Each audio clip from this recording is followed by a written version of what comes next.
Hello everyone, welcome back. स्वागत है आप सबका हमारे इस नए वीडियो लेक्चर में, जिसमें हम लोग आज देखने वाले हैं IPv4 हेडर फॉर्मेट। तो पिछले वीडियो लेक्चर में हम लोगों ने आईपी के classes, class A, class B, C, class D, class E, ठीक है, फिर सबनेट, कितने नेटवर्क हो सकते हैं, कितने होस्ट हो सकते हैं, इन सब के बारे में डिस्कशन किया था। आज हम लोग क्या देखेंगे? IPv4 header format. ये बहुत ही इंपॉर्टेंट टॉपिक है। गेट में, यूजीसी नेट में फ्रीक्वेंटली इससे क्वेश्चन आते रहते हैं। इस बार वाले नेट के एग्जाम में भी क्वेश्चन आया था, गेट में भी क्वेश्चन आया था, और इसे समझना बड़ा ही इंटरेस्टिंग है। तो चलिए हम लोग स्टार्ट करते हैं, लेकिन उससे पहले एक जरूरी इंफॉर्मेशन।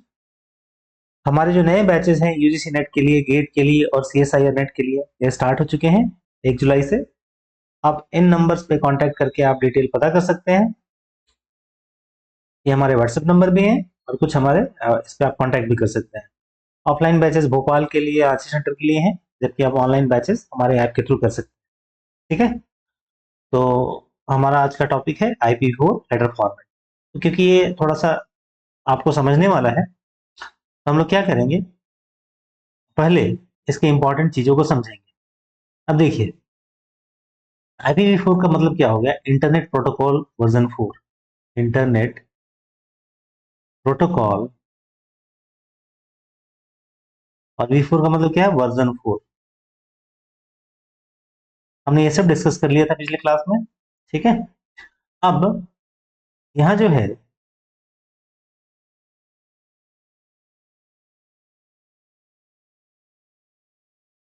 आईपी में, आईपी डेटाग्राम में दो पार्ट्स होते हैं। जैसे अगर मैं इसे बात करूं अलग से,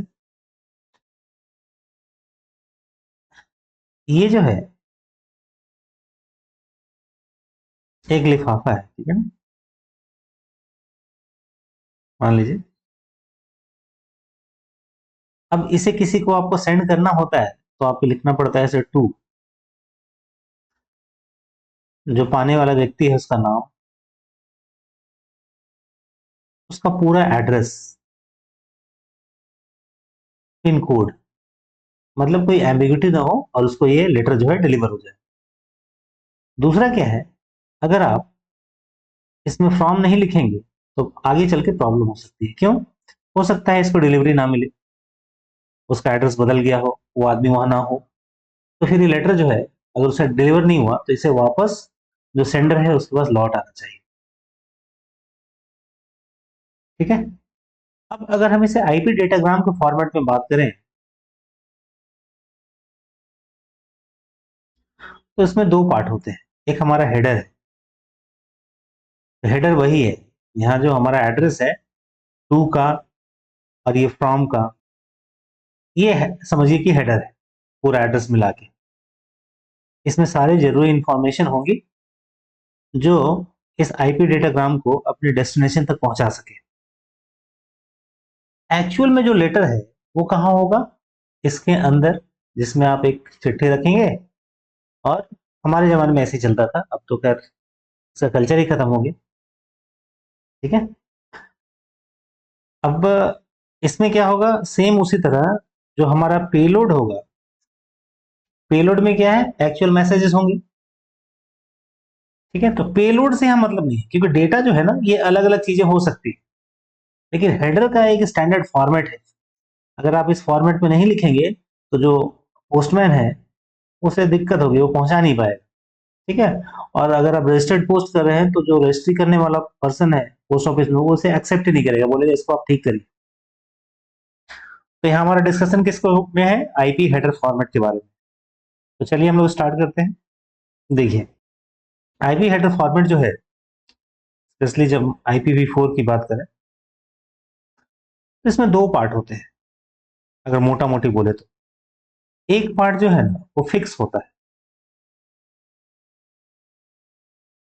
जिसे आप बदल नहीं सकते।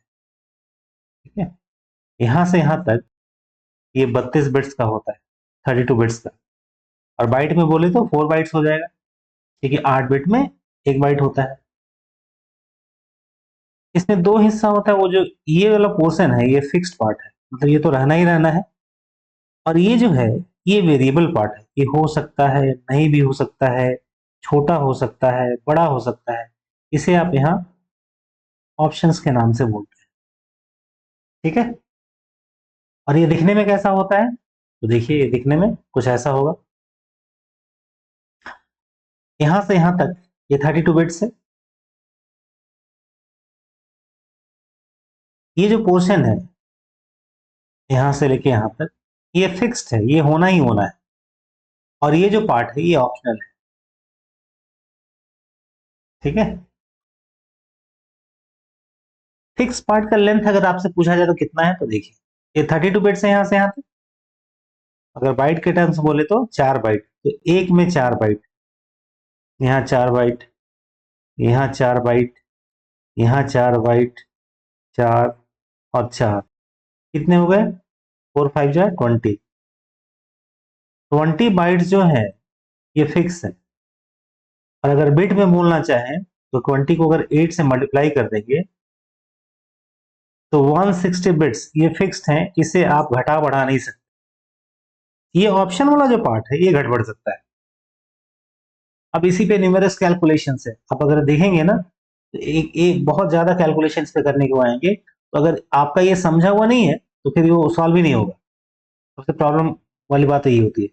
अब देखिए, जो पहला है ये वर्जन फील्ड है। क्या है? वर्जन। वर्जन दो ही होंगे, या तो IPv4 होगा या IPv6 होगा। ठीक है ना? अगर V4 है तो यहाँ पे लिखा होगा कितना? 4। 6 है तो यहाँ कितना लिखा होगा? 6। और किस में लिखा होगा? बाइनरी में, मतलब वर्जन 4 है तो यहाँ लिखा होगा 0100। देखिए, बड़ा इंपॉर्टेंट है, क्वेश्चन में यही सब आएगा। ठीक है, ये डायरेक्टली नहीं पूछेगा लेकिन इस पे वो बेस्ड है। जैसे इस बार नेट के एग्जाम में क्या पूछा था, वो कितने मतलब हॉप्स और ट्रेवल कर सकता है, मतलब आपको यहाँ से स्टार्ट करके टाइम टू लिव फील्ड में आना था। ठीक है, तो वो सब चीजें क्वेश्चंस तभी सॉल्व हो पाएंगे जब इन बेसिक चीजों पे आप ध्यान रखेंगे। वर्जन जो फील्ड है ये कितने का है? 4 बिट का है। देखिए यहाँ से आपको पता चल जाएगा, 1 बिट, 2 बिट, 3 बिट, 4 बिट, यहाँ तक यहाँ कितने बिट है? 4 बिट है। तो इस स्केल से आप अंदाजा लगा लेंगे। ठीक है ना? 4 बिट्स है। और अगर वर्जन 4 है तो 4 लिखा होगा, और वर्जन 6 है तो ये 6 लिखा होगा बाइनरी। क्लियर? दूसरा जो है वो है इंटरनेट हेडर लेंथ, IHL। ये बड़ा इंपॉर्टेंट फील्ड है, जिसको हेडर लेंथ भी बोलते हैं, कहीं कहीं इंटरनेट हेडर लेंथ भी बोला रहेगा। और इसकी खासियत क्या है? ये लिखा रहता है 32 बिट वर्ड में, 32 बिट वर्ड में, 32 बिट वर्ड में। ठीक है, इसका मतलब है यहाँ जो भी वैल्यू होगी उसको या तो बिट में है तो 32 से मल्टीप्लाई करना है, और अगर बाइट में है तो 4 से मल्टीप्लाई करना है, क्योंकि 32 बिट में 4 बाइट्स होते हैं। ठीक है, अब कई बार क्वेश्चन में ये आया है कि जो IHL है, इंटरनेट हेडर लेंथ, इसकी मिनिमम वैल्यू और मैक्सिमम वैल्यू क्या हो सकती है? क्या कहा हमने? इसकी मिनिमम वैल्यू और मैक्सिमम वैल्यू क्या हो सकती है? कैसे निकालेंगे? तो देखिए, बड़ा इंपॉर्टेंट कैलकुलेशन है, इसे थोड़ा कोई जगह बना लो यहाँ।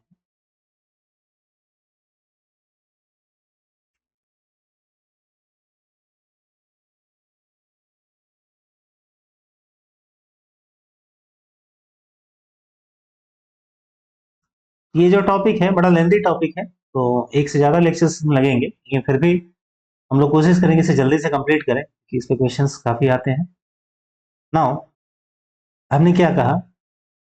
IHL ये 32 बिट वर्ड में लिखा होता है। कहने का मतलब है, अगर मान लीजिए यहाँ 4 वैल्यू लिखा है, ऐसे 4, ये तो लिखा होगा बाइनरी में। कितने बिट्स का है? तो देखिए 1 2 3 4, ये भी 4 बिट का है। यहाँ से आपको अंदाजा लगा लेना, वर्जन 4 बिट का था, ये भी 4 बिट का है। ये कितना है? 1 2 3 4 5 6 7, ये 8 बिट का है, डिफरेंशिएटेड सर्विसेज। जैसे कहीं कहीं किसी किताब में टाइप्स ऑफ सर्विस भी लिखा हो सकता है। और टोटल लेंथ जो है यहाँ से यहाँ तक, ये 16 बिट का है। ठीक है, ये 16 बिट का है आपका टोटल लेंथ फील्ड। तो यहाँ से यहाँ तक टोटल कितने हो गए? 32 बिट। तो हमारा डिस्कशन अभी क्या है? IHL, internet header length. ये कितने बिट का मतलब ये कितने लिखा होता है? 32 बिट वर्ड में। तो अगर यहाँ पे वैल्यू 4 लिखी हुई है सपोज ये, तो आप इसे अगर बिट में निकालना है तो 32 से मल्टीप्लाई कर लेंगे, और अगर बाइट में निकालना है तो किससे मल्टीप्लाई कर लेंगे? 4 से, क्योंकि 32 बिट में 4 बाइट होते हैं। क्लियर? अब आपसे पूछेगा इसकी मैक्सिमम वैल्यू क्या हो सकती है और मिनिमम वैल्यू क्या हो सकती है। तो आप ऐसा नहीं करेंगे कि मान लीजिए, चलिए ये तो 4 बिट का है, तो मिनिमम वैल्यू हम बोल देते हैं यहाँ पे ये, और मैक्सिमम वैल्यू बोल देते हैं ये। ठीक है, ऐसे नहीं निकालना है ये, क्योंकि हेडर का लेंथ बताता है, और हेडर का लेंथ कभी 0 नहीं हो सकता, उसकी एक मिनिमम वैल्यू होगी। मैक्सिमम तो आप ये बोल सकते हैं अगर ये चारों बिट जो है 1 हो जाए तो। अब वो मिनिमम वैल्यू क्या होगी? तो मिनिमम वैल्यू देखिए, ये बाइट से टर्म निकाल रहे हैं हम लोग। ये 4 बाइट का है, अगेन ये 4 बाइट का है, ये 4 बाइट का है, ये 4 बाइट का है, ये 4 बाइट का है। तो टोटल जो है 20 बाइट्स ये तो होने ही होने हैं, ये फिक्स होगा। ठीक है, तो 20 बाइट्स ये होना ही होना है अगर बाइट्स के टर्म में निकालें। और ये 4 फिक्स है क्योंकि 4 बाइट्स के टर्म में बोल रहे हैं। तो आपको यहाँ पे क्या वैल्यू होना है कि इसे गुणा करने पे यहाँ 20 आए। यहाँ क्या होगा? 5, क्योंकि 5 होगा, 5 को 4 से मल्टीप्लाई करेंगे तभी 20 आएगा। मतलब IHL की जो मिनिमम वैल्यू हो सकती है वो है 5। ठीक है, IHL की जो मिनिमम वैल्यू हो सकती है वो क्या है? 5। कैसे लिखेंगे? 5 0 1 0 1। ठीक है, क्यों मिनिमम 5 हुआ? क्योंकि ये जो यहां से यहां तक जो फिक्स वाला पार्ट है वो 20 बाइट का है। और अगर बिट में पूछता तो क्या करते आप? ये तो ठीक है, लेकिन इसे हम मल्टीप्लाई करते 32 से। ठीक है, मतलब ये 5 ही रहता, लेकिन मल्टीप्लाई करते किससे? 32 से, वो बिट में आंसर आता, और उसे हम बाइट में कन्वर्ट कर लेते। तो दोनों बराबर ही है, आपको ध्यान रखना है क्वेश्चन में बिट में पूछा गया है, बाइट में पूछा गया। ठीक है, अब मिनिमम वैल्यू हमने बता दी, मिनिमम वैल्यू 5 होगा, यहाँ पे 5 होगा। मैक्सिमम क्या हो सकता है? तो मैक्सिमम जो है 4 बिट में सबसे बड़ा जो नंबर आप लिख पाएंगे वही है 15। ठीक है, यहाँ आप लिख पाएंगे 15, तो ये मैक्सिमम वैल्यू होगी 15। अब इस वैल्यू का और इस ऑप्शन फील्ड का आपस में लिंक है। इसकी मदद से ऑप्शंस का फील्ड जो है, क्योंकि ये वेरिएबल पार्ट है, हमने शुरू में डिस्कस किया था, ये जो पोर्शन है ये वेरिएबल है, इसकी मैक्सिमम लेंथ कितनी हो सकती है आप निकाल सकते हैं। अगर ये 15 है तो आप 4 से मल्टीप्लाई करेंगे तो 15 चौके क्या होगा? 60। अच्छा, ये 60 हो गया। अब यहां से यहां तक जो है ये तो फिक्स है, ये है 20 बाइट का। और मैक्सिमम आप बोल रहे हैं कि 60 होना है, तो अगर आप मैक्सिमम वैल्यू बोल रहे हैं 60 बाइट हो सकता है, जिसमें से ये 20 फिक्स है, तो बचेगा कौन? बचेगा ही ऑप्शन। तो 60 में से अगर 20 को हम माइनस करें तो बचेगा 40।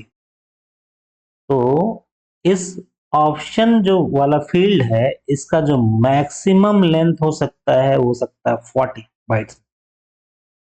क्लियर? देखिए कितना अच्छा कैलकुलेशन है, इस पे कई बार क्वेश्चन आया है, स्टूडेंट कंफ्यूज हो जाते हैं कि अरे ये यहाँ कहां से रहा वैल्यू। ठीक है, तो मिनिमम वैल्यू क्या होगा? 5। मैक्सिमम वैल्यू क्या होगा? 15। ठीक है, किसकी? IHL की। ये मिनिमम वैल्यू है 5। तो अगर बाई चांस आपको कोई डेटा दे दे, देखिए ये 4 बिट का है वर्जन, तो 4 बिट में ऐसे लिख दे, ये ठीक है, वर्जन 4 के लिए है। और यहाँ पे लिख दे ऐसे 0010। ठीक है, और आगे इसके लिए वैल्यू रहे, इसका भी बाद में देखते हैं, लेकिन ये तो हमारा 4 4 8 बिट हो गया।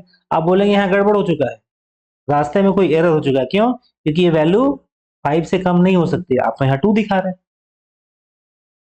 ठीक है, अच्छा ठीक है। अगला जो है डिफरेंशिएटेड सर्विस, ये टाइप्स ऑफ सर्विस के लिए। तो यहाँ पे लिखा हुआ है, आप चाहे तो पढ़ सकते हैं, थोड़ा theoretical. Differentiated service, type of service is intended to distinguish between different classes of services, very combination reliability speeds are possible. ठीक है, कभी कभी आपको फास्ट डिलीवरी चाहिए, कभी कभी जाओ आपको एक्यूरेट डिलीवरी चाहिए। ठीक है, फाइल ट्रांसफर के लिए एरर फ्री ट्रांसमिशन ज्यादा इंपॉर्टेंट है, क्लियर। और जबकि रियल टाइम ट्रांसमिशन के लिए, वॉइस के लिए, मीडिया के लिए क्या है, फास्ट डिलीवरी ज्यादा इंपॉर्टेंट है। तो यहाँ पे टाइप्स ऑफ सर्विसेज का ये मतलब है कि 8 बिट का फील्ड होता है। ठीक है, नाउ टोटल लेंथ का जो है ये 16 बिट का है। तो ये टोटल लेंथ जो है, नाम से ही है टोटल, मतलब ये दिखा रहा होगा हेडर प्लस डेटा। क्या दिखा रहा होगा, टोटल लेंथ आपका दिखाएगा हेडर प्लस डेटा, मतलब लिफाफा और उसके अंदर रखा हुआ चिट्ठी, दोनों मिला के कितना है, 16 बिट का। तो इसकी मैक्सिमम वैल्यू क्या हो जाएगी, तो 2 की पावर 16। ठीक है, अब आपको बोला गया था कि कंप्यूटर नेटवर्क में 2 की पावर आप याद रखेंगे 16 तक। ठीक है ना, तो 2 की पावर 10 होता है 1024, और 2 की पावर 16 होता है 65536। ठीक है, 65536, लेकिन क्योंकि जीरो से स्टार्ट होगा तो वैल्यू क्या हो जाएगी, 65535। 65535। क्लियर है ये चीज, ये टोटल लेंथ का हुआ। टोटल लेंथ के बाद आता है आइडेंटिफिकेशन फील्ड। तो आइडेंटिफिकेशन फील्ड क्या होता है, जैसे मान लीजिए, आइडेंटिफिकेशन फील्ड समझने के लिए हम लोग देखते हैं यहाँ पे, सपोज ये एक रास्ता है। ठीक है, इसमें एक बार में दो गाड़ियां ही गुजर सकती है, मान लीजिए वन वे रास्ता है, लेकिन दो गाड़ियां एक साथ गुजर सकती है। और आपके पास इधर क्या है, चार गाड़ियां हैं। ठीक है, और चारों क्या एक साथ क्रॉस कर जाएंगे, नहीं, आपको क्या करना पड़ेगा, दो दो करके भेजना पड़ेगा। समझ रहे हैं क्यों, क्योंकि वो जो है ना, एक साथ गुजारने के लिए, क्रॉस करने के लिए, इसका लेंथ यहाँ मायने रखता है, इसकी चौड़ाई कितनी है। उसी तरह से यहाँ पे जो है आपका आइडेंटिफिकेशन फील्ड है। अच्छा, एक चीज और है, यहाँ तो हम ये एग्जाम्पल बता रहे थे, कभी कभी क्या होता है, ये चैनल है आपका और यहाँ एक पैकेट आया, ये आईपी डेटाग्राम है, आप पैकेट बोलेंगे इन जनरल। अब इसका जो साइज है, मान लीजिए साइज एग्जांपल है 100 बाइट का, फॉर एग्जांपल, आप इसको ये नहीं करना है कि 100 बाइट कैसे हो गया, फॉर एग्जांपल। और ये जो है ना, इसका एमटीयू, एक टर्म आता है एमटीयू, एमटीयू बोलते हैं मैक्सिमम ट्रांसफर यूनिट। सपोज ये जो है 50 बाइट का है, मतलब एक बार में आप इससे 50 बाइट ही ले जा सकते हैं। तो क्या करना पड़ेगा, ये 100 बाइट तो एक साथ जाएगा नहीं, तो क्या करेंगे, इसको जो राउटर है इसे तोड़ देगा दो हिस्से में, 50-50। ठीक है, तोड़ने के बाद मान लीजिए ये डेस्टिनेशन तक पहुंच गया, तो वहां तो बहुत सारे पैकेट्स होंगे, कहीं और से भी आ रहे हैं, कहीं और से भी आ रहे होंगे। तो ये जो ये पैकेट है और ये पैकेट दोनों एक साथ था, ये बताने का काम कौन करेगा, आइडेंटिफिकेशन फील्ड। ठीक है, तो वही लिखा हुआ है, आइडेंटिफिकेशन फील्ड क्या होता है, is needed to allow the destination host to determine which packet a newly arrived fragment belong to. ठीक है, क्लियर, ये हमारा हो गया आइडेंटिफिकेशन फील्ड। अगला ये कितने बिट का है, 16 बिट का, देखिए यहाँ तक 16 बिट है। अगला जो है, ये जो बिट है ये रिजर्व है, इसका जो है ना ये पता नहीं है, वर्किंग फंक्शन थोड़ा मोड़ा ही पता है, इसका ज्यादा पता नहीं है। नाउ ये है don't fragment, D for don't fragment. कभी कभी क्या होता है, डोंट फ्रैगमेंट का मतलब क्या होगा, हमने वहां एग्जांपल लिया था कि इस चैनल को क्रॉस करने के लिए उसको फ्रैगमेंट करना पड़ेगा, लेकिन जो डेस्टिनेशन होस्ट, जो होस्ट है, वो ना पैकेट्स को आपस में रीअरेंज करने में पॉसिबल नहीं है। तो वहां जब आप इस पैकेट को सेंड करेंगे तो वहां डीएफ की वैल्यू को सेट कर देंगे। ठीक है, मतलब कोई भी राउटर इसे तोड़ेगा नहीं। तो ये एक मैसेज है राउटर के लिए कि कोई भी राउटर इसे तोड़े ना, इसे ब्रेक ना करे, क्योंकि जो डेस्टिनेशन होस्ट है उसको रीअसेंबल करने में कैपेबल नहीं है। जबकि अगर इसकी वैल्यू मोर फ्रैगमेंट ये सेट है, तो मतलब राउटर उसे तोड़ सकता है, तो दोनों में से कोई एक ही सेट रहेगा। डोंट फ्रैगमेंट और मोर फ्रैगमेंट दोनों एक साथ सेट नहीं हो सकते, क्योंकि ये बोल रहा है अच्छा तोड़ दो, ये बोल रहा है मत तोड़ो। ठीक है, ऐसा नहीं होगा, कोई एक ही सेट रहेगा। फ्रैगमेंट ऑफसेट, अब हमने बहुत सारे पैकेट तोड़ दिए ऐसे ऐसे। अब जब आपको लगाने होंगे एक साथ सो दैट मैसेज बन जाए, तो कौन पहला लगेगा कौन बाद में लगेगा, जैसे एरे में देखते हैं ना, 1 2 3 4 एरे की इंडेक्सिंग होती है, या जिक्सॉ पजल में, जिक्सॉ पजल में ना पजल होता है, काट के टुकड़े होते हैं, उन्हें आपको मिलाना पड़ता है, तो एक घर, एक गाय, एक कुत्ता, या कोई एक सीनरी बन जाता है।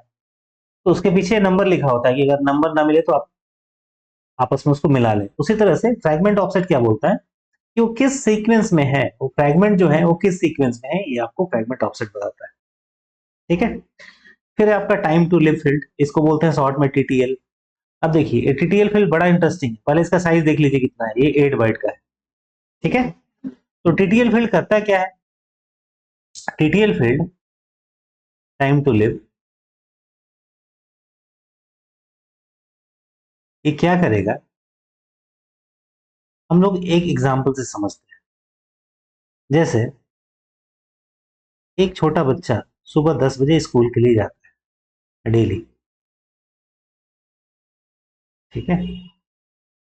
और 2 बजे घर आ जाता है, ये उसका डेली का रूटीन है। अब एक दिन वो छोटा बच्चा गया और 2 बजे तक नहीं आया। ठीक है। 2 बजकर 15 मिनट हो गए, उसकी माँ थोड़ा परेशान होने लगी। ठीक है, क्यों, क्योंकि वो टाइमिंग था 10 से लेके 2 तक आ जाने का। तो चलो हो सकता है कुछ और भी चीजें हो, लेट हो गया हो। 2:15 तक अभी नहीं आया, 2:30 बज गए अभी तक नहीं आया। अब माँ ज्यादा परेशान होने लगी, और अगर 3 बज गया अब नहीं आया, तो माँ जाके जरूर पुलिस को इन्फॉर्म करेगी कि मेरे बच्चे को कुछ हो न जाए, आप उसे ढूंढ के लाइए, या स्कूल में कांटेक्ट करके या समथिंग करेगी। ये किस चीज पे काम कर रहा है, ये इस कंसेप्ट पे काम कर रहा है कि ये इस बच्चे का जो टाइम है वो 10 से 2 तक है, और एनी हाउ वो 2 बजे तक स्कूल से वापस घर पे आ जाता है। उसी तरह से टीटीएल फील्ड क्या है, मान लीजिए ये पैकेट यहां से चला। ठीक है। और आप पहले से ही उसका कैलकुलेट करके रखेंगे कि कितना भी हो। ठीक है, यहां तक तो ये मान लीजिए ये 10 सेकंड में पहुंच ही जाएगा। और अगर ये 10 सेकंड में नहीं पहुंच रहा है, मतलब रास्ते में कुछ गड़बड़ हो गई। ठीक है, या ये आवारा घूम रहा है। तो आप एक चीज देखिए टीटीएल फील्ड क्यों इंपॉर्टेंट हो जाता है। बेसिकली जो आप डेटा सेंड करते हैं वो वायर पे या चैनल पे किस फॉर्म में जाता है, सिग्नल के फॉर्म में। और हर एक चैनल की प्रॉपर्टी होती है, एक होती है वो रेसिस्टेंस। तो चैनल में, हर एक चैनल में कोई ना कोई रेसिस्टेंस होता है। क्या है, वो करंट को, वो सिग्नल को रेसिस्ट करता है, सो दैट अब वायर से करंट बहता है ना, तो वायर थोड़ी देर बाद गर्म हो जाती है। ठीक है। इसी तरह से जब सिग्नल यहां से चलेगा, जब जनरेट होगा अच्छा खासा हिस्ट पुस्ट, वो बड़ा तेजी में चलेगा यहाँ से, लेकिन थोड़ी दूर आते आते वो सिग्नल जो है ना ये फेड कर जाएगा। देखिए कितना बड़ा था कितना छोटा हमने बना दिया। क्यों फेड कर जाएगा, इस रेसिस्टेंस की वजह से। तो ये पूरी तरह खत्म ना हो जाए, इसलिए फिजिकल लेयर पे कुछ डिवाइसेस होते हैं। वहां होता है रिपीटर्स, वहां लगे होते हैं एम्पलीफायर्स। ये क्या करते हैं, उस सिग्नल को रीजनरेट करते हैं, एम्पलीफाई करते हैं, और फिर से उसको बूस्ट कर देते हैं, सो फिर से वो ताकतवर बन जाता है और आगे ट्रेवल करता है। ठीक है।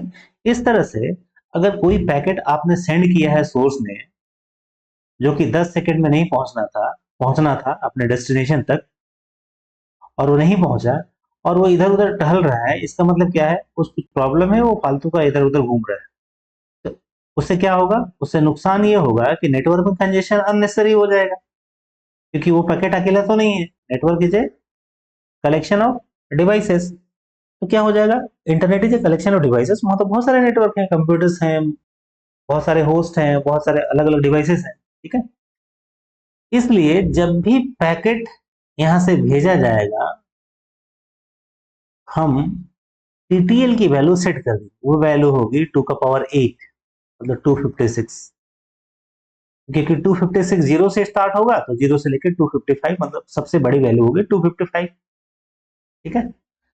अब इसे आप हॉप्स मान सकते हैं, सेकंड मान सकते हैं, ठीक है। तो क्या होगा अगर हॉप मानेंगे ना, तो देखिए क्या होगा, यहाँ से स्टार्ट करेगा टीटीएल की वैल्यू लेके 255, अगला में चल जाएगा 200, घट जाएगा एक और ये हो जाएगा 254, अगला हॉप में हो जाएगा 253, अगला हो जाएगा 252। इस तरह से एक एक करके ये घटता रहेगा। एक टाइम ऐसा आएगा अगर ये आवारा भटक रहा हो, अपने डेस्टिनेशन नहीं पहुंचा हो, किसी राउटर के पास गया और टीटीएल की वैल्यू है 1, ठीक है, तो वहां तक तो ठीक है, लेकिन जैसे आया अगले में, अब टीटीएल की वैल्यू क्या हो गई 0। तो जब राउटर के पास ये पहुंचेगा वो पैकेट जिसकी टीटीएल की वैल्यू 0 हो गई है, राउटर उस पैकेट को डिस्कार्ड कर देगा और एक आईसीएमपी मैसेज जो है, इंटरनेट एरर कंट्रोल मैसेज, वापस जो सोर्स है उसको भेज देगा, ठीक है। इस तरह से क्या है ना, ये पैकेट जो है अननेसेसरी नेटवर्क में लूपिंग नहीं करेगा। तो ये बड़ा इंपॉर्टेंट क्वेश्चन है, ये कई बार एग्जाम में आ चुका है, कैलकुलेट करने के लिए भी और थ्योरेटिकली भी, ठीक है। आई टीटीएल की मैक्सिमम वैल्यू कितनी हो सकती है, क्योंकि टीटीएल फील्ड जो है हमारा 8 बिट्स का है, और 8 बिट्स में मैक्सिमम वैल्यू हो सकता है 2 का पावर 8, 2 पावर 8 की वैल्यू होती है 256, लेकिन क्योंकि जीरो से स्टार्ट होगा तो मैक्सिमम वैल्यू की जीरो से लेकर 255। अब आप बोल सकते हैं 255 हॉप्स, 255 सेकेंड्स, एग्जाम्पल के लिए 255 माइक्रो सेकेंड, वट एवर, तो ये हमारे टीटीएल का काम हो गया, ठीक है। ये बड़ा इंपॉर्टेंट। टीटीएल के बाद क्या है, प्रोटोकॉल। प्रोटोकॉल क्या होता है, जैसे हम जो डिस्कशन कर रहे हैं ये नेटवर्क लेयर के बारे में बात करें, नेटवर्क लेयर से ऊपर जो है वो क्या है, ट्रांसपोर्ट लेयर। तो ट्रांसपोर्ट लेयर में किस प्रोटोकॉल को डिलीवरी दे ये बताता है। उसके बाद है हेडर चेकसम। हर एक हॉप के बाद इसको रिकैलकुलेट करना पड़ता है, क्यों, क्योंकि हर एक हॉप में एक चीज तो बदलता ही बदलता है और वो है टीटीएल। जितना लाइन हम बोल रहे हैं सब पे क्वेश्चन, देखिए कितना इंपॉर्टेंट फील्ड हो गया। हेडर चेकसम हर एक हॉप पे रिकैलकुलेट करना पड़ेगा, क्योंकि हर एक हॉप पे एक चीज बदलती ही है और वो है टीटीएल, ठीक है। इसीलिए एरर कंट्रोल के लिए इसे रिकैलकुलेट करते रहना हर एक हॉप पे जरूरी है। अगला क्या है, सोर्स एड्रेस। तो आप जानते हैं 32 बिट का होता है, इसलिए 32 बिट का सोर्स एड्रेस जहां से भेजा गया था, और ये है डेस्टिनेशन एड्रेस, ये भी 32 बिट का होगा, ठीक है। और ऑप्शन फिट हमने तो डिस्कस कर ही लिया था, ठीक है। तो ये बड़ा इंपॉर्टेंट है, हमने आज थ्योरेटिकल कंसेप्ट जो है इसका पूरा कर लिया। नेक्स्ट क्लास में इसके जितने भी न्यूमेरिकल क्वेश्चंस हैं उन्हें हम डिस्कस करेंगे, ठीक है। अगर आपको ये वीडियो अच्छा लगा हो तो जरूर इसे लाइक करें, अपने दोस्तों में शेयर करें, हमारे चैनल को सब्सक्राइब करें, हमारे चैनल्स पे ऐसे वीडियो लेक्चर्स आते रहेंगे, ठीक है। Thanks for watching this video, thank you.